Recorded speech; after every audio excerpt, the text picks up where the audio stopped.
Hello everyone, are you ready for another adventure? It's me, Woki, and I'm back with another Fake Grand Order video.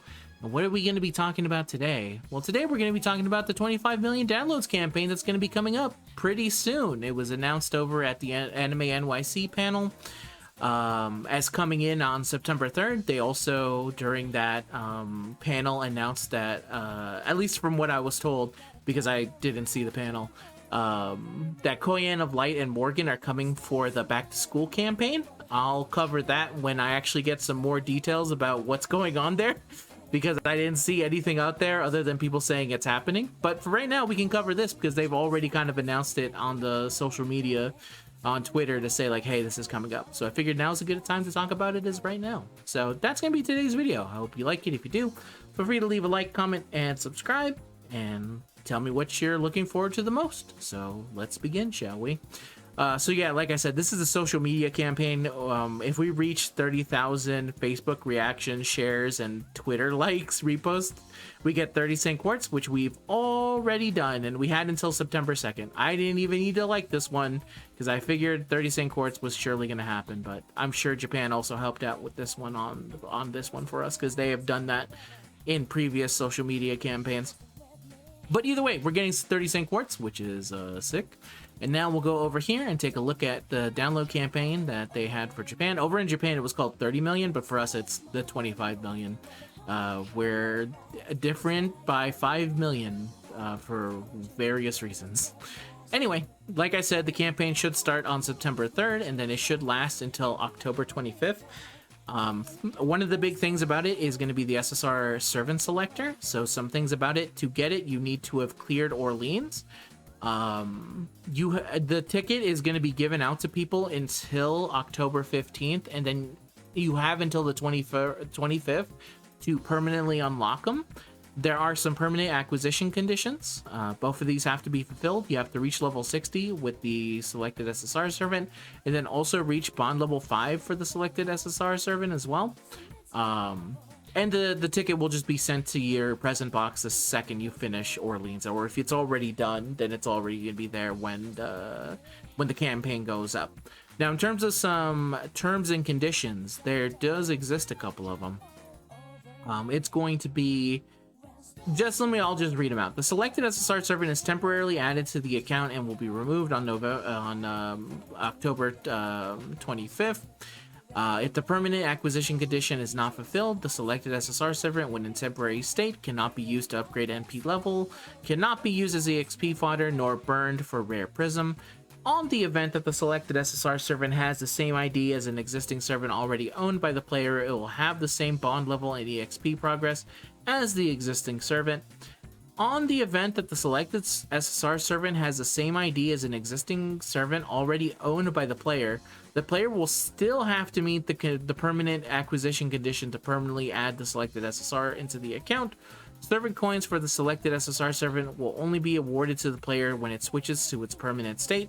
Selecting an SSR servant through this campaign is not eligible for the unregistered spirit origin, even if you have a 6 copy or above of an existing servant.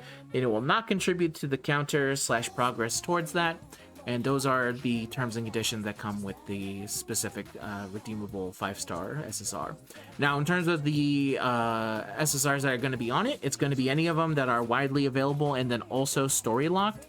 So for Sabers, that is Altera, that is Saber, that is Mordred, that is Daisuke. For Archers, that is Arjuna, Orion, Napoleon, Tesla, and Minamoto no Tomatoma. For Lancers, it's in Enkidu. It is Karna, Bradamante, Saber Lancer, Artoria Lancer, Vitra. For Riders, it is Achilles, it is Europa, it is Ozymandias, it is Drake, it is Odysseus, it is Quetz, it is Queen Maeve, Taigong Wang, and Nemo. For Casters, it is Anastasia, it's Songzong, Sherazade, Waver, and Tamabo. Caster Tamamo. I mean, it was in the caster section, but just to be sure, in case anyone's not watching the video as I say it. For Assassin, it's Ahsoka Bihime, Jack, Kashin Koji, and Li Shuwen.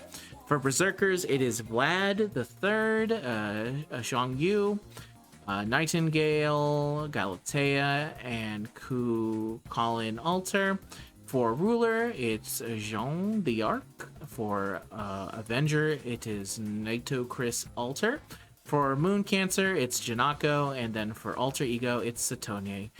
And that is, I'm probably going to be doing a video later talking about all the SSRs if you wanted like some specific hint for it. But the easiest way to go about this is obviously pick who you love. For me, it's always going to be Quetz. I know that it's going to be Quetz ever since they announced this back 2 years ago.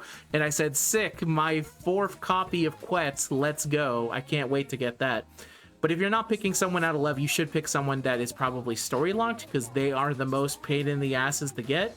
And then if it's not that, then you should probably pick, if you don't care about any of the story locks, I guess from there you can pick one of the generic supports if you don't have one of them. And then if you don't have one of them, again, default back to the previous thing I mentioned, which is just pick your favorite or pick whichever one is likely the strongest from all of them or from what class you're missing and stuff like that. And that's the quick and dirty of it. I'll probably make a video talking about this stuff a little bit longer to get more info on the servants themselves, but for now, let's move on. In terms of the main campaigns, like I said, there will be a login bonus, which is going to be the 30 Sync Quartz, which is likely coming from this over here, so that's where that's going to be here. For daily login bonus, this is going to be the login bonus that we have, and to get this, you have to have cleared Fuyuki. And in day 1, it's going to be 30 silver apples. Day 2 is 35 EXP. On day 3, it's 300 mana prisms. On day 4, it's 30 million QP. On day 5, it's going to be 30 3-star foe of attack and HP. On the 6th day, it's 30 golden apples. On the 7th day, it's 3 golden foe. On the 8th day, it's 3 rare mana prisms. On the 9th day, it's going to be 3 lore. And then on the 10th day is 30 Sync Quartz. So make sure you are logging in for 10 days in a row to get those 30 Sync Quartz. And then for the Da Vinci Workshop, they will of course be refreshing with some new stuff in there, which is the most important thing is to make sure to pick up the summon tickets, which there will be 15 of them. But the other thing that's included is the stuff that's always in there. Foe's Footprints, 3 of them. 9 quick arts and buster code openers, like I mentioned before, 15 summon tickets, 30 stacks of 10 5 EXP, so that should be a total of 300 by the time everything is done. For 4 EXP, it's the same, so if you get all of them, it's going to be a total of 300. 4 EXP, you can get 3 golden foe for HP and attack, but you have to have cleared the Ordeal Call Prologue to unlock the ability to exchange for them. And then you can get 60 silver foe of HP and attack as well from the Da Vinci shop. And these are all going to be taking up mana prisms to get. So, and then of course for the limited Da Vinci shop, there will also be rare prism exchange as well. With you can get 9 foe's footprints, 9 code removers, 3 golden foe of HP and attack, and 15 stacks of 20,000 friend points. And so there we go. Next, missions. The 30 million download commemoration volume 1. Clear any 10 arrows with any main quest from Arc 1 to ID and clear up to 30 and you'll be able to get these tickets, which is Pure Prism Exchange Inventory Reset tickets. So you'll get those. 30 million download commemoration volume 2. To get these, you have to to get the 30 million commemorative ticket, that's just clear Fuyuki. Simple enough. Oh, okay, tiny cut there, just because I realized what I said when I said, what do you mean clear Fuyuki?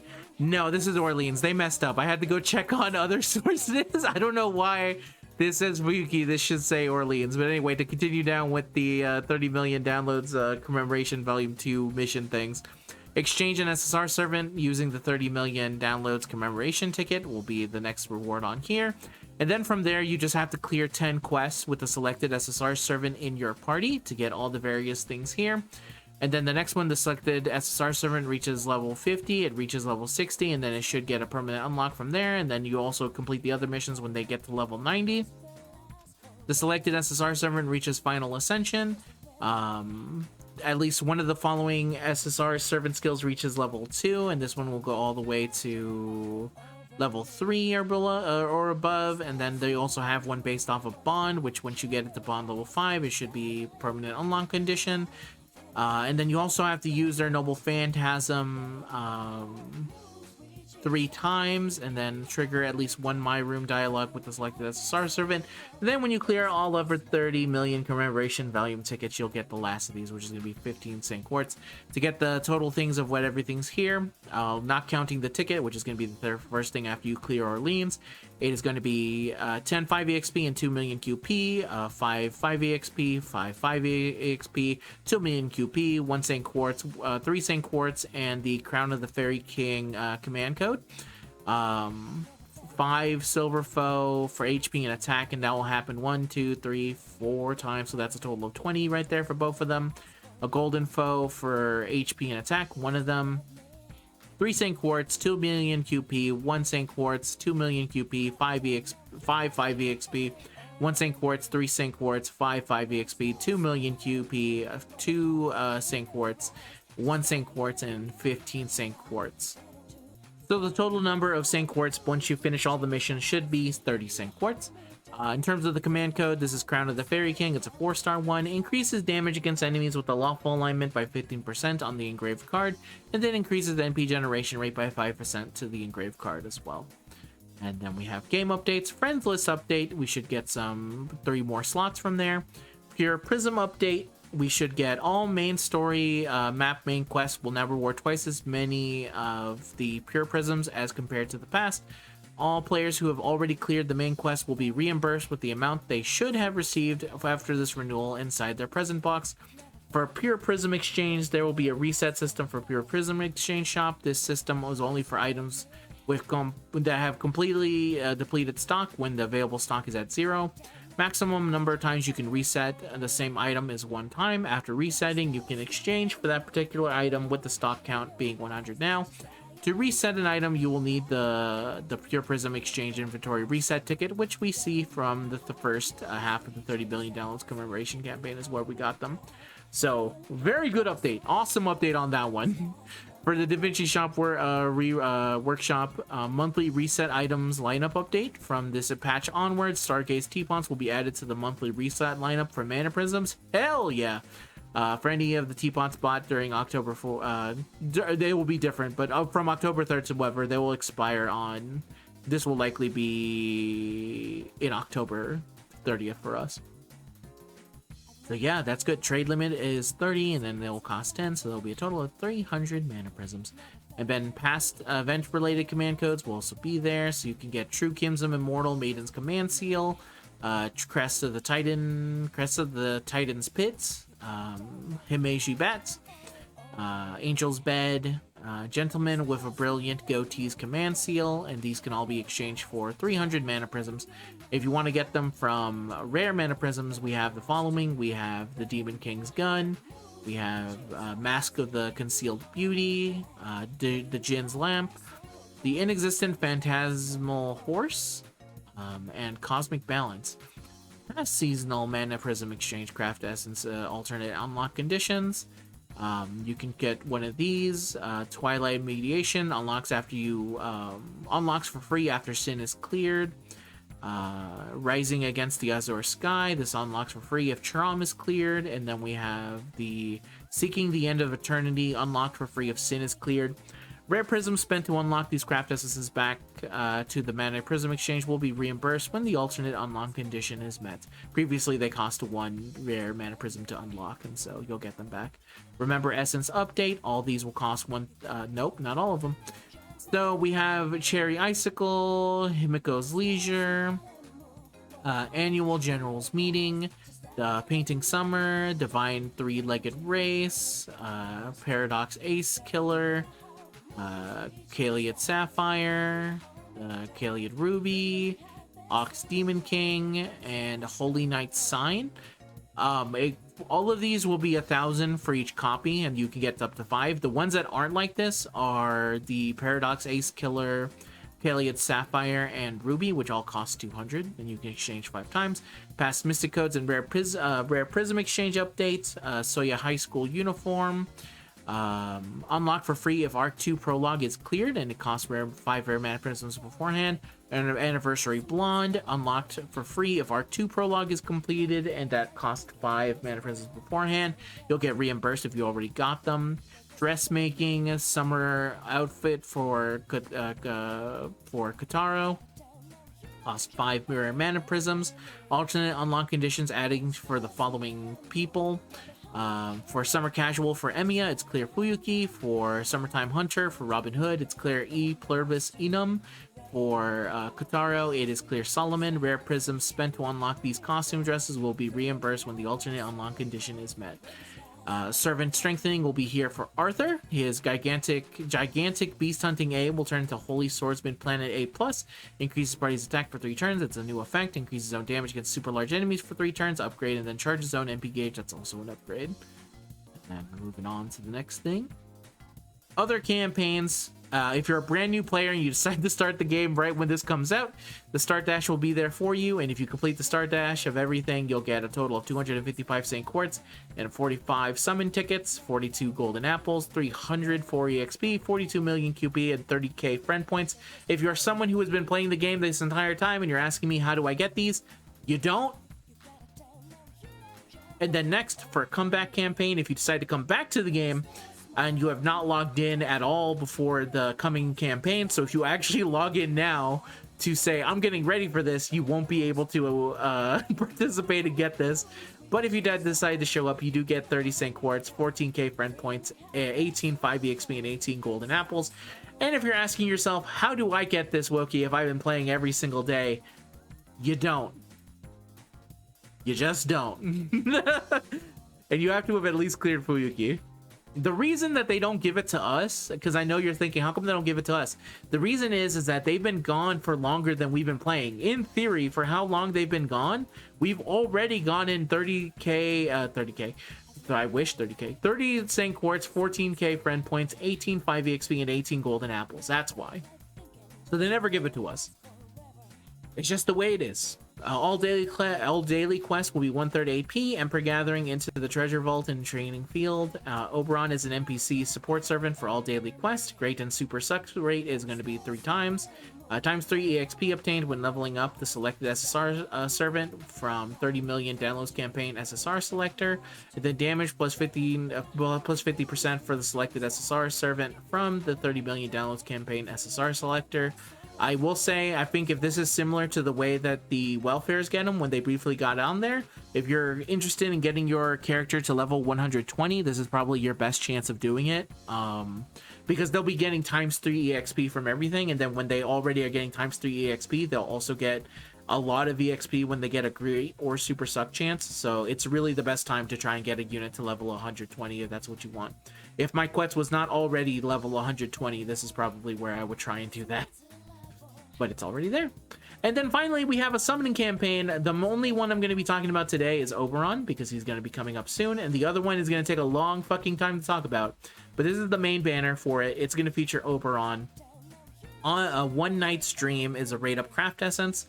Can grant invincibility for 2 attacks and increases MP generation rate by 15%. This is the 5-star. New craft essences that are not on rate up are Lord of the Department of Mineralogy. Grants invincibility for 3 attacks, increases buff removal resistance by 10%. That's the 5-star. For the 4-star, it's Parched Fist. Increases critical star absorption by 100%, increases quick performance, arts performance, and buster performance by 8%. And the 3-star is the Gaius of Falsehoods, charges NP gauge by 4% every turn. Increases quick arts and arts by 3%, and it increases MP generation rate by 3%. And those are also not on rate up, they're just new. And then finally, every single past download celebration that we've ever had, all those units are coming back. The banners will likely last only a day, and the first of the banners start about 2 days after Oberon releases, so they would start on the 5th. And they have various rate up craft essences with them as well. I'm not going to mention the craft essences But I am going to at least mention every single servant that is going to be coming up real soon. It is going to be starting first. Gilgamesh, Kintoki, Brynhildr, Skahak, Jolter, Leonardo da Vinci, the caster version, Archer Ishtar, Merlin, King Asan, the alter ego of Kiara, not the summer version, I guess, Summer Tamamo, Summer Saber, which is the Archer version of Artoria, Abigail Williams, the foreigner version, non-summer version, Mysterious Heroine X Alter, Bride Nero, Scotty, Arishkagal, the Archer version, not the brand new one that we just got, Miyamoto Musashi, the Saber, Shihwan Di, Murasaki Shikabu, Arthur, or I guess Man Saber, as I also call him, Ibuki Doji, the Saber version, Castoria, Space Ishtar, Space Ishtar. I was gonna say not to be confused with Space Erishkigal, but they literally have a different name. The Summer Lion King, or the Summer Bunny King, whichever you which the Summer Saber or Ruler, as I also call her, and Melusane. All of these units will be coming. Their banners are only gonna last a single day. You'll have one day to get anyone. That's right, you have a single day to get Castoria. This on top of the current upcoming back to school campaign featuring Koyanskaya of Light and Morgan is something to keep in mind right now. So there are a lot of fucking banners coming up, and that's also forgetting they're not even addressing the bigger elephant, which is Oberon is here. So yeah, this is gonna require, I am gonna do a video talking about all these servants just as a later time, as I have to wait to kind of like talk about all of them. But what I will say is whether or not you choose to summon is completely up to you, to be honest with you. It's a really good time if you're a brand new player, because there's a lot of big servants coming along. Castoria, like I mentioned, Kaunskaya of Light, and then also Oberon. It's like a big trifecta, but they're all like weirdly against each other, and I don't know how long the Koyanskaya and Morgan banner are going to last. That's something I'm gonna need more information on, because again, I wasn't there at the panel, and I don't think they streamed it, as far as I can tell. If they did stream it, please let me know, because I would love to have some kind of thing there to check it, because that would be awesome. But okay, we're gonna talk about Oberon now, and this is the final thing of the video that we have to talk about, because yeah, if you plan to summon for Oberon, listen, I know you don't need me to tell you anything about Oberon, but if you somehow do need help about what's going on with Oberon, I will talk to you about Oberon. So Oberon is a limited servant. He is a pretender. He has 2 quick, 1 arts, 2 buster, 4 hits on quick, 4 hits on arts, 3 hits on buster, 6 hits on extra. His first skill is Curtain of the Night EX, charges party's NP damage for 3 turns, charges party's NP gauge by 20%. At level 10, it's 30% to NP damage, and it's on a cooldown of 5. His second skill is the Morning Lark EX, charges 1 ally's NP gauge, a 500% chance to grant them delay debuff for 1 turn, treated as a buff, demerit. Reduces their NP gauge by 20% after 1 turn, and then you gain critical stars. 50% to NP, and the stars you gain are 20, and the cooldown is 6. His third skill, which is End of a Dream EX, increases 1 ally's buster performance for 1 turn. Grants them NP damage up boost for 1 turn. NP damage up boost temporarily multiplies the value of NP damage up unstackable. 500% chance to grant them a delayed debuff for 1 time. Treated as a buff, ignores the debuff resistance and immunity unstackable. It's a demerit. At the end of the turn, grant them the effects below. 100% chance to remove the protagonist correction buffs. 100% chance to remove their buffs. 500% chance to grant them Eternal Sleep debuff. The Eternal Sleep is similar to Stun, but unlike Stun, this status will ignore debuff resistance and immunity. An affected target would be unable to be selected as a sacrifice. 500% chance to draw attention to all enemies to them by 300% for 3 turns, and you cannot order change them at all. They are there forever. Buster increase is 50%, and the MP up boost is 100%, and this is on a cooldown of 8. His passive skills, which are the default, which we're going to look at, I'm not going to change it to after clearing Avalon Lefay to see their names, but they are question mark, question mark, question mark. Increases party's debuff success rate by 10% against enemies except for foreign enemies while self is on the field, including sub members. 500% chance to reduce the buff success rate of Merlin allies by 20% while Self is on the field, including if he's in the sub. This is a demerit. This only applies to Merlin and not Lady Avalon, because Lady Avalon does not have the name Merlin, even though we all know that Lady Avalon is Merlin. But anyway, it only affects one guy. Territory creation E-, increases on art performance by 1.5%. Item construction A+, increase on debuff success rate by 11%. I don't know why I'm reading them all out. I usually don't do that. Writing A increases on quick performance by 10%. And then a Midsummer Night's Dream EX grants self a mental debuff immunity. Grants self curse debuff immunity. There's a note here. The mental debuff immunity, however, is bypassed by Oberon's third skill, so even he is affected by it. His third skill is an anti-caster attack damage aptitude, because just straight up fuck Merlin. And then his noble phantasm is Lie, Rhyme, Goodfellow, Tale of Dreams, Told Over Yonder.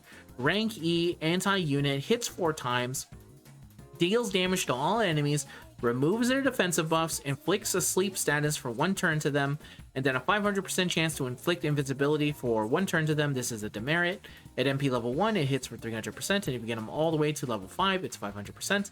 And then he also deals extra damage to enemies with the lawful alignment. At charge level 1, it's 150%, and then if you get him all the way to the final charge level, it's 200%. He does have 2 summer outfits. One where he is in his regular ascension, and one where he's in a little bit of a moody outfit for various reasons, which I won't go into. Read Lost Belt 6. I would really implore you to go ahead and read Lost Belt 6 to figure out why Oberon is so sad during summer. And then finally we have a Pavon for the Deceased Princess. When equipped, Oberon increases party's damage against enemies with a lawful alignment by 20% while he is on the field. And that is Oberon. So, how is Oberon? Well, like I said at the beginning, you really don't need me to tell you much about Oberon, because Oberon is one of the best supports in the entire game. The only one that's better than him, in my eyes, currently for the version that we have, because there's a lot of good supports in JP right now, that you could probably make a bunch of arguments, but I haven't used them myself, and I don't know too much, so I'll just say currently what we are in the game, and from what my various users has, Oberon is the best just kind of generic support that you can ask for. He's extremely powerful. All his abilities are powerful, but they're also designed in such a way that they have massive drawbacks to them. I've actually had a little bit of an argument. I think that he's a little bit beginner friendly just because he does make it very makes it very easy for you at the beginning because of how much he's just giving to one specific unit. But then some other people have argued, but the negative effects of him are too big, because in later parts of the game, if you are not actually using him correctly, and let's say you use the third skill and you can't confirm the kill or something like that, then you have basically effectively killed your most powerful unit. What I'll say is that in the beginning parts of the game, it's a little bit easier to kind of like mess up and kind of see, oh, this does have massive drawbacks. I should maybe learn a little bit more. That's why in my mind, I always see Oberon as a beginner friendly as well, because he is powerful, but because the game is so easy early on, you'll be able to learn like in a safe environment just how bad his drawbacks are if you somehow mess up on something. And it's not the biggest deal because usually some of your backups are able to kind of help you, as opposed to nowadays, where if you were doing that in a very hard challenge quest, you likely would have just straight up get blown out of the sky. But yeah, like I said, I really do like the way he's designed. All his abilities are extremely powerful. This skill of his is the only one that does not have a drawback, but the second skill, I like how it gives straight up 50% to someone, but then also tells you that he's going to reduce their MP gauge by 20% later. This third skill can massively buff a single unit, and then also it comes at the price of basically you saying you better be ready to end it. So either you're using it, if you're using it in a grinding sense, then you use it to super pump up your grinder, and then it ends on turn 3 and they get to have a little nap. For challenge quests, maybe you use it in a little bit of a different way. Maybe you only use it really at the end. Maybe you use it during a part where you know that Oberon and the unit in question are going to die. Maybe it's a thing of like a sacrifice play where you're willing to say like, this unit's about to do everything and then I'm going to sacrifice them at the end, and I'm going to put a taunt on them to let them know they're going to die. Various ways that you can use it that can be kind of that I think is really fun to use and stuff like that. And then the funness is also backed up by just being super fucking powerful.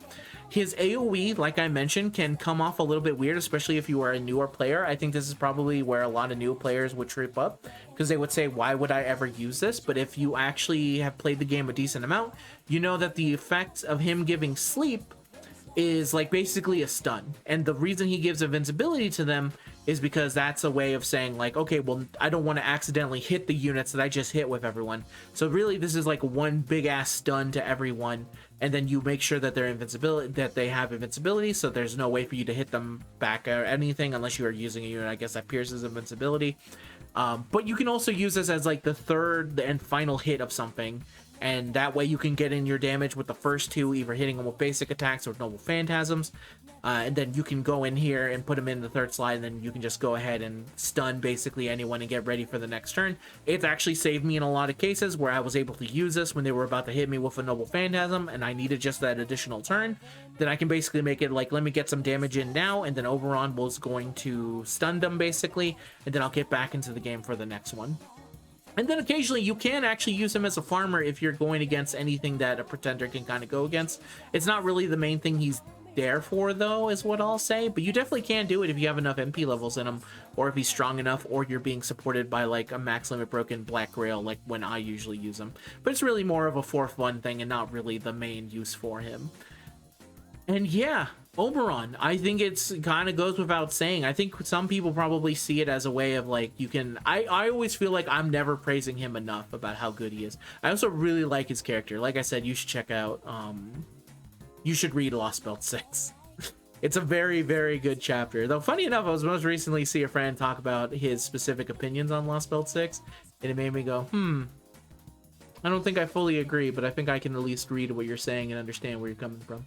But I really like Oberon. I actually most recently bought a little plush Oberon that my mom, I can put up the picture of the plush Oberon right here. I bought this most recently when I was going out, I was out on Saturday to do stuff. I love my boy Oberon. He is my Chud son. He's the family Chud. He's the Chud of Chaldea. He is the ultimate Chud of Chaldea. He's super useful in multiple different ways. I like his character. I like his fits. I like all the outfit he has. I like his summer outfits. I use the moody one almost exclusively, but I think he has no bad outfit in anything. I like his noble phantasm. I like the story. It's hard to say. I really don't have a single thing I could say about an Oberon that's a negative, other than he can be a little bit hard to use if you're a newer player, and even then I think there's a way to turn that into a learning experience. Not everyone agrees with me, and that's okay. But that's how I feel about Oberon. If you feel like I've missed anything, let me know, and you can tell other people about how you feel about Oberon. Or maybe if you have a differing opinion on Oberon, maybe someone who plays JP feels a little bit different now that the game is kind of 2 years from now, how that looks. You can go ahead and leave your thoughts below. But I think he's really good, and he's definitely a unit that's worth going for.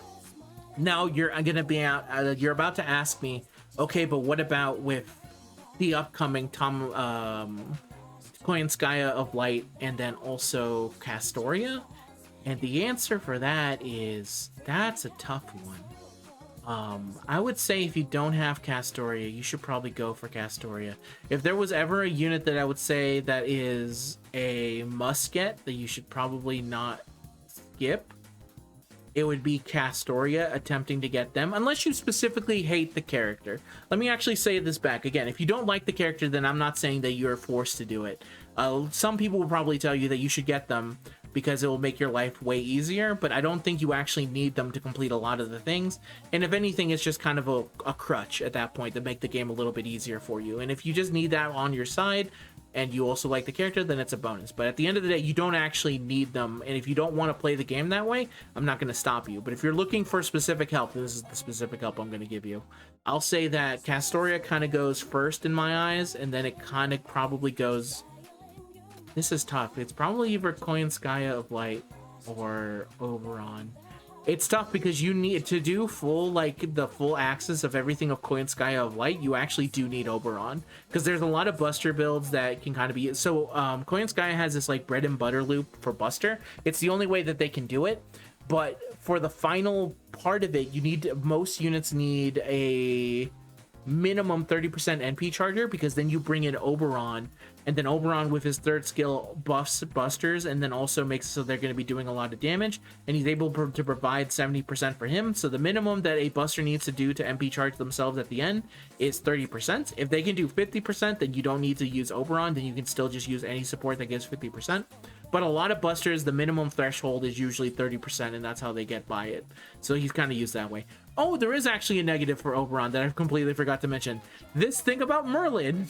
You can't use him with Merlin at all. You should just straight up not use him with Merlin, because this is such a terrible debuff for Merlin.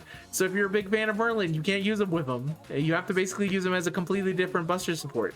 I guess that's the one negative that I can say that is actually a thing. Though funny enough, I see that more than negative towards Merlin than anything else. But again, I guess it's the consequences of having something so powerful that they don't want you to use Merlin, I suppose, is the way to go about it. But anyway, I think I've talked long enough. That's how I specifically feel. If you're someone who's like saying, I don't have any of the three big supports that you mentioned, Coin Sky of Light, Castoria, and Oberon, I would say in terms of priority, you should probably go for Castoria. And then after that, it's going to be a coin toss-up between Oberon and Koyanskaya. I think Koyanskaya is likely going to be the choice most people go, because it's you can do the basic bread and butter buster loop with a 50% buster unit, and then you can go after Oberon. It's basically one of those things that, like, once you have Koyanskaya of Light, your literal next target is him. So this banner itself, let me see, how long did it last for them over here? Because this lasted until... Ooh, that's not very long. So depending on when... So if this lasts from October 4th to the 18th, that was basically like... that was 2 weeks. So depending on when... 2 weeks might be enough. We likely are going to get the back to school campaign first after the current... I think what I've heard from people is that after the current summer event is over, we're going to launch into it immediately. So there'll be a time where both of them are going to be kind of basically up at the same time. So then you can actually prioritize going for Coin Sky of Light first, and then also going for Oberon. But then you asked the question about what about Castoria. What I'll say is that Castoria at least comes back once a year. She'll be back next year. So if you miss out on her, then you'll be able to get her in a year from now. And then if you're also saying, Wokey, that seems completely unreasonable. I understand. But sometimes in this game, you just gotta wait a really long time to get the people that you want, unless you get very lucky on the GSSRs or anything like that. But anyway, that's my specific opinion on it. I hope it's able to help you. That's the end of the video, everyone. Oh boy, this was a longer one. Yeah, sorry, I meant to release this video. I think I wanted to do it like yesterday when they actually announced that the download celebration was happening. I was away in Torrance for the HoloLive 3v3 tournament. So while that was happening and I was trying my best to do whatever in the card games, I got home finally, and then I had to do a big work study. And then in the middle of the work, I took a break finally to go check out what things were happening. And then I just saw, hey, the 25 million download campaign got confirmed. And I was like, fuck, why did it have to happen today?